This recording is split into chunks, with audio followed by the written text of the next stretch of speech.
條題目咧就話一個 nuclear reaction 入面咧，咁有粒 neutron 咧，佢變咗做一個 proton 啦，再加一個 beta particle， 亦即係一粒 electron 啦，跟住咧再 release 咗一啲 energy 嘅，咁佢就要我哋去 estimate 呢個 energy 啦。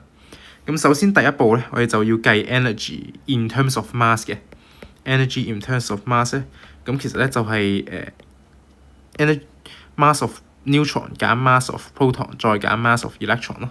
咁呢個第一步。咁第二步咧，我哋就要將呢個 kg 咧轉翻做焦耳先嘅。咁我哋用 E 等於 mc square 啦，亦即係咧乘以3乘10嘅8次方嘅2次啦，就可以得到呢個 energy in terms of joule 嘅。咁我哋咧要去翻呢個嘅 megawatt volts 啊嘛，最終嘅答案咧佢要求係 megawatt volts 嘅 mega electron volts。咁我哋咧就係要用呢個嘅乘以1.60唔係除啊 ，sorry， 除翻呢個嘅1.602乘以10嘅負19次方，再除呢個嘅10嘅6次方，因為有呢個 mega 嘅存在啊嘛。咁其實咧我哋就可以撳機啦，最後一步咧就係撳機啦。咁我調翻個 camera 先，你哋可以方便睇到。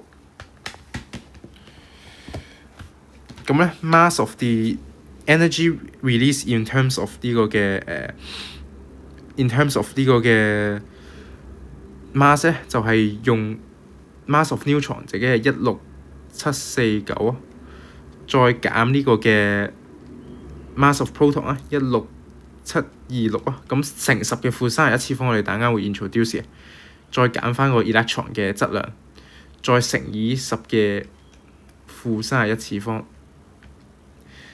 咁咧，我哋要將佢轉咗做焦耳啊嘛，轉焦耳咧就係乘光速嘅2次啊，3乘10嘅8次方。咁刪埋括弧啊，係啊，撳錯咗添。咁佢就計到呢個1.26乘10嘅負13次方焦耳嘅。咁之後咧，我哋又要將佢轉成呢個mega electron volts 啊。首先咧就除呢個嘅1.602乘以10嘅負19次方。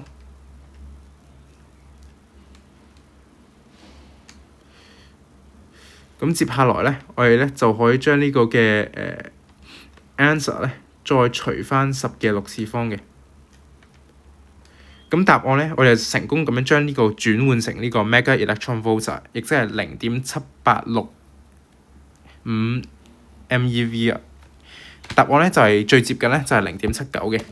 答案咧就係 C for cat 啦，C for cat。